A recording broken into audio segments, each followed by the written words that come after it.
The goal is to end the AIDS epidemic by 2030. Fears over how the AIDS virus is spread. Back in the early 1980s, HIV infection was often seen as a death sentence. By 2000, more than 28 million people were living with HIV, but only 1 in 50 received antiretroviral medicines. Overall, 35 million people have died and 76 million have become infected. But today, the scales have tipped. Yearly, AIDS-related deaths have almost halved since 2005. More than 50% of people living with HIV have access to treatment.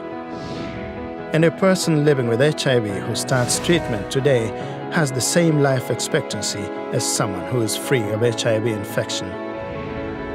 Pressure from the global AIDS movement has made medicines affordable in almost every country. $75 will cover an adult for an entire year. But there is still much work to do. 17 million people living with HIV still don't have access to treatment.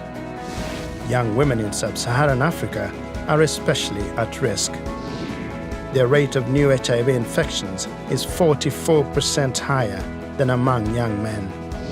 AIDS-related deaths have risen in the Middle East, North Africa, and also in Central Asia and Eastern Europe, where people who inject drugs account for nearly half of new infections. AIDS is not over, but it can be.